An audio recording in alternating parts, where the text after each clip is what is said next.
नमस्कार दोस्तों, क्या आपका गुड़हल का पौधा कंटिन्यू बीमार रह रहा है? आपने नर्सरी से पौधा खरीद के लाया और 1-2 बार फूल देने के बाद पौधा फूल देना भी बंद कर दिया, कंटिन्यू बीमार भी रह रहा है, पत्तियां पीली होने लगी हैं, सिकुड़ने लगी हैं, पत्तियों का साइज छोटा हो रहा है, फूलों का साइज छोटा हो रहा है, फूल बनने से पहले कलियां गिर जा रही हैं, दुनिया भर की समस्याओं से ग्रसित हो गया आपका पौधा। तो आज एक ऐसा खाद लेकर आई हूँ जिसका प्रयोग करके आप अपने पौधे को स्वस्थ रख सकते हैं और फूल और कलियां बहुत अच्छे से पा सकते हैं दोस्तों। तो जो इस खाद का आप प्रयोग करेंगे तो आपके पौधे का बहुत अच्छे से विकास होगा और जो भी कलियां आएंगी वह फूल बनकर ही गिरेंगी दोस्तों। और बता दें कि इस खाद का प्रयोग करते हैं तो फूलों का साइज बड़ा होगा, कलियों का साइज बड़ा होगा, कलियों का संख्या बढ़ेंगी, पत्तियों का कलर सही होगा, पत्तियों में जो मरोड़ रोग लग गया वो भी ठीक हो जाएगा, पत्तियां असमय पीली हो जा रही हैं या पौधे में मल्टीविटामिन की कमी हो गई है, वो सारी समस्याएं दूर हो जाएंगी। और जो फूलों का कलर है वो भी बहुत अच्छा आएगा, फूलों का साइज अच्छा हो जाएगा। मतलब बता रहे हैं बहुत ज़्यादा फायदा है इस खाद को डालने से और बहुत ही सस्ता खाद है दोस्तों। तो चलिए हम एक बात बता दें आपसे, जो ये गुड़हल का पौधा होता है वह एक हैवी फीडर प्लांट होता है। हैवी फीडर का मतलब होता है उसे बहुत ज़्यादा खाद की ज़रूरत होती है। अगर आप उसे समय समय पर खाद नहीं देंगे या कहिए आप उसे खुराक नहीं देंगे तो वह गिने चुने फूल देगा, ज़्यादा फूल नहीं आएंगे और फूलों का साइज भी छोटा होगा और नहीं तो आपका पौधा दुनिया भर की बीमारियों के चपेट में आ जाएगा। क्योंकि ये अगर ज़मीन में लगा है पौधा, उसके बाद अगर आप खाद कम दे रहे हैं तो कोई प्रॉब्लम नहीं है, लेकिन यह पौधा अगर गमले में लगा है तो उसे आप समय समय पर फर्टिलाइज करना पड़ेगा, तब जाके इस पे आपको अच्छी ब्लूमिंग देखने को मिलेगी। ठीक है दोस्तों। तो और एक चीज़ और बता दें, जो ये गुड़हल का पौधा होता है एक विशेष केयर मांगता है। अगर आप खाद डाल दे रहे हो, विशेष केयर इसकी नहीं करेंगे यानी कि विशेष देखभाल नहीं करेंगे तो ये पौधा कतई आपका अच्छे से स्वस्थ नहीं रहेगा और ग्रोथ के नाम पर जीरो बट्टा भेली हो जाएगा। ठीक है दोस्तों। तो चलिए हम इस प्लांट की खाद के साथ साथ सबसे पहले इस की केयर करना आपको बता दें ताकि आपका पौधा स्वस्थ रहे और कलियों और फूलों से भरा रहे दोस्तों। तो बता दें कि जो गुड़हल का पौधा होता है उसे कम से कम 8 से 9 घंटे की धूप दिखाइए ही दिखाइए। जो पौधा धूप में रहता है वही पौधा अच्छे से ग्रोथ करता है, उसी पर अच्छे से कलियां और फूल आती हैं और वह बीमारियों से मुक्त होता है। अगर आप इसे 1 घंटे की सनलाइट में रख देते हैं गुड़हल के पौधे को तो बता दें दोस्तों कि इसका ग्रोथ भी रुकेगा और धीरे धीरे करके यह पौधा सूख जाता है और कलियां अगर भूले भटके आ भी जाती हैं तो फूल बनने से पहले गिर जाएंगे दोस्तों। तो इस बात का ध्यान रखिए क्योंकि जो ये गुड़हल के पौधे होते हैं इन्हें बहुत ज़्यादा धूप प्रिय होता है। अगर आप धूप नहीं दिखाएंगे तो कतई आप फूल नहीं पाएंगे, चाहे आप जितना खाद डाल लीजिए। ठीक है। और अगला काम क्या करना है कि समय समय पर पौधे की जो मिट्टी होती है उसकी निराई गुड़ाई करनी पड़ती है। अगर आप उसकी समय समय पर निराई गुड़ाई नहीं करेंगे तो पौधे पर आप कतई ग्रोथ नहीं पाएंगे। निराई गुड़ाई से ये होता है कि मिट्टी की उर्वरा शक्ति बढ़ती है जिससे पौधे अपनी अच्छी सी ग्रोथ करते हैं दोस्तों। जब मान लीजिए हम मिट्टी की खुदाई करते हैं, जब सूर्य की किरणें पड़ती हैं मिट्टी पर तो जड़ों तक ऑक्सीजन पहुंचता है जिससे हमारे पौधों को ताकत मिलती है। जब हमारी जड़ें मजबूत होती हैं, ताकतवर होती हैं तो पौधे भी बहुत अच्छे से विकसित होती हैं, उस पे ही अच्छे से टहनियाँ आती हैं, उस पे ही अच्छे से कलियाँ आती हैं। ठीक है। और दूसरा फ़ायदा ये भी होता है निराई गुड़ाई से फ़ायदा होता है कि मान लीजिए आपका पौधा रूट बाउंड हो गया है तो उस समस्या से भी आपको निजात मिलने लगता है दोस्तों। कभी कभी ये भी होता है कि आपका गमला रूट बाउंड हो गया है, उसके कारण भी पत्तियां पीली होने लगती हैं, पत्तियां सिकुड़ने लगती हैं, विकास नहीं होता, नई ब्रांच नहीं आती हैं, फूलों का साइज छोटा, कलियों का साइज छोटा, फूलों का कलर नहीं सही से आता है। तो ये समस्याएं कभी कभी रूट बाउंड होने के कारण भी होती हैं। रूट बाउंड का मतलब होता है गमले में हद से अधिक जड़ों का फैल जाना। ठीक है दोस्तों। जड़ें एकदम ड्रेनेज तक आ जाती हैं तो वही रूट बाउंड होता है। ठीक है। तो इन सब बातों का अगर ख्याल रखते हैं तो आपका पौधा बहुत अच्छे से ग्रोथ करेगा। और निराई गुड़ाई करते हैं तो थोड़ा सा रूट बाउंड वाली समस्याएं ठीक हो जाती हैं। हद से अधिक हो जाए तो साल में आप एक बार गमले की दोबारा रिपॉटिंग कर दीजिए। ठीक है। और अगला काम क्या करना है कि समय समय पर अपने पौधों को शावरिंग करते हुए पानी डालिए। इससे ये होगा कि पौधे के ऊपर डस्ट वगैरह नहीं बैठेगा, तो उसके ऊपर कोई भी कीड़े मकोड़े नहीं बैठेंगे। कभी कभी कीड़े मकोड़े कलियों का रस चूस लेते हैं, ब्रांच का रस चूस लेते हैं, जिसकी वजह से अचानक से पौधा सूख जाता है, पत्तियां सिकुड़ जाती हैं, पत्तियां पीली हो जाती है। तो कभी कभी गंदगी के कारण भी ये समस्याएं उत्पन्न हो जाती है दोस्तों, ठीक है। तो जब भी पानी डालिए, पौधों को नहलाते हुए डालिए। एक तो आपका पौधा भी नहा लेगा, बीमारी से मुक्त हो जाएगा, ठीक है। और दूसरा, उस पर कोई कीड़े मकोड़े नहीं बैठेंगे और पत्तियों में शाइनिंग रहेगा, पत्तियां अपनी अच्छे से खुराक बनाएंगी, ठीक है दोस्तों। तो इस बात का आप ध्यान रखिएगा।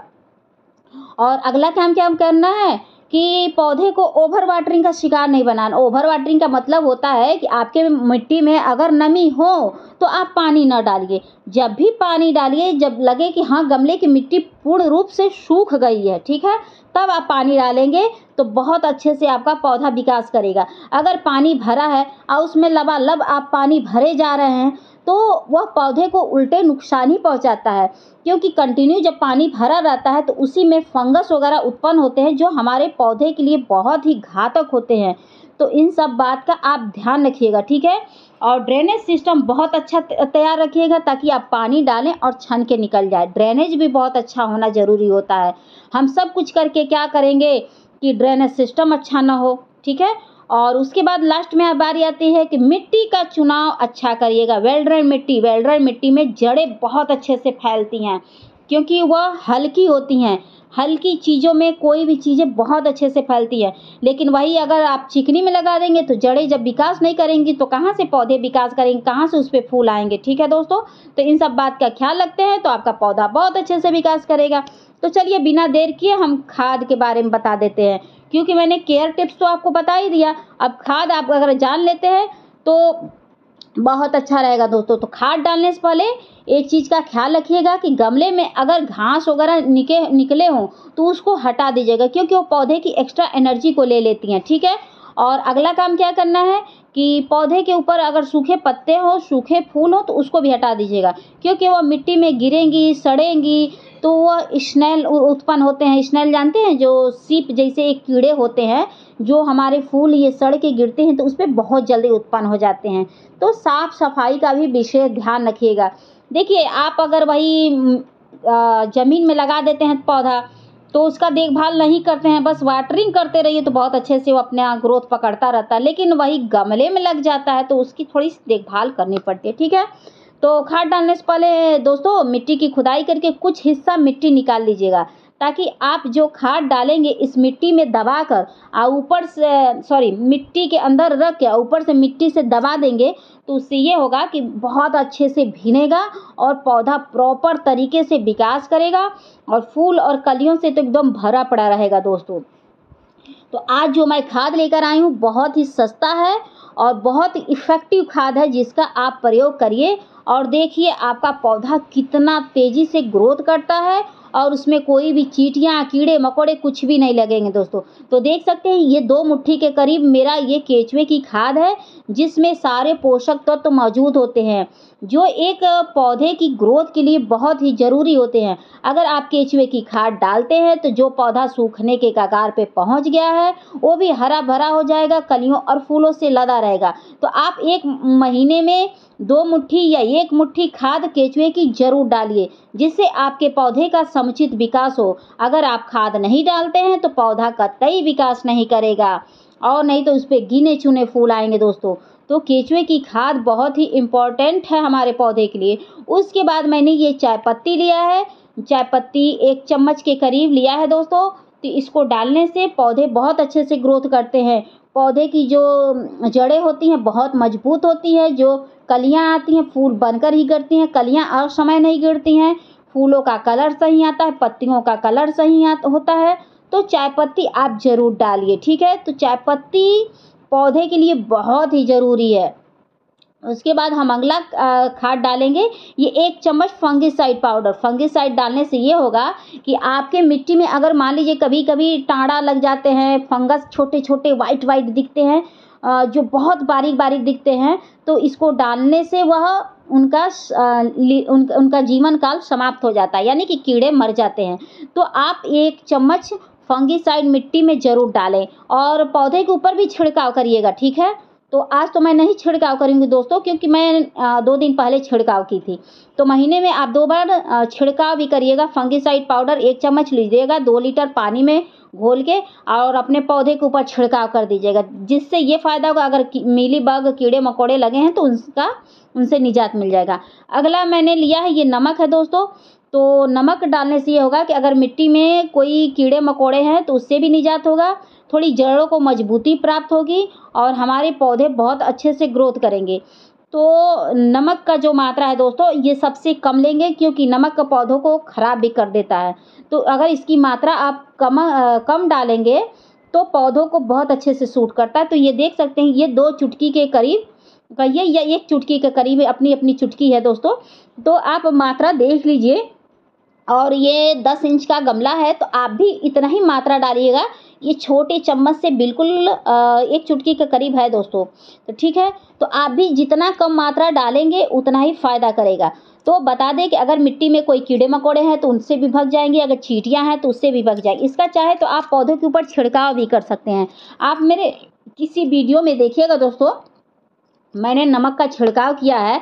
अगर आपके पौधे के ऊपर चींटियाँ लग रही हैं तो नमक के घोल का छिड़काव कर दीजिएगा, मात्रा कम हो। और मिट्टी के अंदर अगर चींटियाँ हैं तो उसका छिड़काव कर दीजिएगा, तो चींटियाँ सब भाग जाएंगी, कीड़े मकोड़े भाग जाएंगे। उसके बाद मैंने ये सरसों का खली लिया है दोस्तों। तो सरसों की खली का आप लिक्विड डालिएगा। बता दें कि सरसों की खली डालने से ये होगा कि भयंकर से भयंकर अगर ठंडी पड़ रही है तो ये पौधों को बचाएगा दोस्तों, इस पौधों को सूखने से बचाएगा।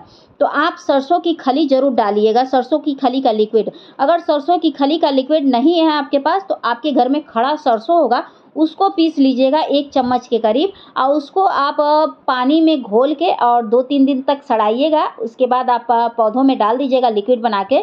तो देखिएगा बहुत अच्छे से विकास भी करेगा पौधा और इस जो भयंकर शीतलहरी पड़ती है उससे पौधे को बचाया जा सकता है। तो जो पौधा अगर आपका डोरमेंसी में जा रहा है उस पौधे में भी डाल देंगे ये सरसों की खली, तो बहुत फ़ायदा करेगा। ये जो सरसों की खली का लिक्विड है, मैंने इसको 4 दिनों तक भिगो के रखा हुआ था दोस्तों। इसको मैं डालूँगी क्योंकि ठंडियाँ स्टार्ट हो गई हैं और इसको डालने से थोड़ा-सा ये गर्म होता है। सरसों की खली जो होती है वो गर्म होता है, जो पौधों को पौधों की जो जड़ें होती हैं उसको थोड़ी-सी गर्माहट पहुँचाएगा, जिससे पौधा बहुत अच्छे से विकास करेगा। उसके बाद सारे खाद डालने के बाद मैं मिट्टी से ऐसे कवर कर दूँगी और कवर करने के बाद उसके बाद मैं जो ये सरसों की खली का लिक्विड है इसमें डाल दूँगी दोस्तों। तो समझिए कि मैंने ग्रोथ के साथ-साथ चींटियों का भी इलाज किया नमक डाल के, और खाद मैंने डाला ग्रोथ के लिए, और जो सरसों की खली डाली है ये ग्रोथ के साथ साथ आपके यहाँ जो भीषण ठंडी पड़ रही है उससे भी आपको निजात मिल जाएगा दोस्तों। तो अगर आपको लग रहा है कि आपके यहाँ बहुत ज़्यादा ठंडी पड़ रही है तो ये सरसों की खली का लिक्विड रखिए और आप अपने हर पौधे में डालते रहिए। हफ्ते में 1 दिन या महीने में 2 दिन आप डालिए, ताकि पौधे की जड़ों को गर्माहट मिलेगी, ताकि उन्हें कोई पाला वगैरह नहीं लगेगा और पौधे आपके सुरक्षित रहेंगे और विकास भी करेंगे दोस्तों। और सरसों की खली से एक फ़ायदा और भी है कि जो पौधा आपका कभी ग्रोथ ना पकड़ रहा हो या कभी फूल देना ही नहीं चाहता है, उसमें आप डाल दीजिए, देखिएगा बम्पर फूल आएंगे दोस्तों। तो इसका आप प्रयोग हर तरह के पौधे में करिए, इसका कोई साइड इफ़ेक्ट नहीं है। जो मैंने आज खाद आपसे शेयर किया है, इसको फल वाले में, फूल वाले में, इंडोर हो, आउटडोर हो, जो पौधे हो भैया, सब्जी वाले भी हो, उसमें ये सारे खाद डालिए, ठीक है। आप नमक का घोल और जो ये फंगिसाइड दिखाया है उसका भी आप छिड़काव कर दीजिए। अगर आपके पौधे के ऊपर चींटियाँ वगैरह लग रही हैं तो मेरे किसी दूसरे वीडियो में देखिएगा कि मैंने नमक और फंगिसाइड का छिड़काव किया है दोस्तों। तो आप भी उस तरीके से करिएगा, उसके बाद देखिएगा आपका गार्डन हमेशा हरा भरा रहेगा और चींटियों का और जो मीलीबग लग जाते हैं और भी कीड़े मकोड़े आपके पौधे पर लग रहे हैं उससे आपको बहुत आसानी से निजात मिल जाएगा और फूलों का साइज भी बड़ा होगा, फूल भी आएंगे। और मान लीजिए कभी कभी मल्टीविटामिन्स का जो शिकार हो जाते हैं पौधे, जैसे पत्तियां लाइट कलर की हो जाती हैं तो वह डार्क ग्रीन हो जाएंगी। जो भी समस्याएं आपके पौधे में उत्पन्न होगी सारी समस्याएं दूर हो जाएंगी दोस्तों, ठीक है। आपके पास अगर ये सब खाद नहीं है तो आपके यहाँ किचन वेस्ट जो मटेरियल निकलता है उसका प्रयोग कर सकते हैं, और नहीं तो आप वो किचन वेस्ट नहीं कर सकते हैं तो गोबर की खाद भी डाल सकते हैं। ये खाद आपके पास ना मौजूद हो, आपके पास सिंपल गोबर का खाद हो, उसको भी डाल देंगे तो पौधा अच्छे से विकास कर जाएगा दोस्तों, ठीक है। तो बता दें दोस्तों कि गोबर की खाद डालिएगा तो उसके साथ 1 चम्मच नमक डाल दीजिएगा, उसका कुछ अलग ही आपको असर देखने को मिलेगा और फूल तो बहुत बिग साइज के आएंगे दोस्तों। तो मेरी वीडियो पसंद आएगी तो please like, subscribe, comment and share जरूर करिएगा और बेल आइकन का बटन ज़रूर दबा दीजिएगा दोस्तों, ताकि आप तक कोई अगर मेरी न्यू वीडियो आती है तो आप तक ज़रूर पहुँचे, ठीक है। ताकि आपको कोई असुविधा ना हो और हो सकता है कि मेरी ये वीडियो आप तक आपके लिए हेल्पफुल साबित हो दोस्तों। तो ये देखिए दोस्तों कि मेरे फूलों का साइज़ कितना बड़ा हुआ है दोस्तों। तो वीडियो को अब यहीं एंड करते हैं, फिर मिलते हैं किसी नेक्स्ट वीडियो में। आशा करती हूँ कि मेरी वीडियो आपको पसंद आई होगी तो प्लीज़ सब्सक्राइब करना ना भूलिएगा। एक सब्सक्राइब से आपके मोटिवेट होते हैं हम लोग और नई नई वीडियो लाने के लिए प्रेरित होते हैं और नई नई वीडियो हम आप तक लाते हैं दोस्तों। तो वीडियो को रखते हैं, फिर मिलते हैं नेक्स्ट वीडियो में। Thank you for watching, bye.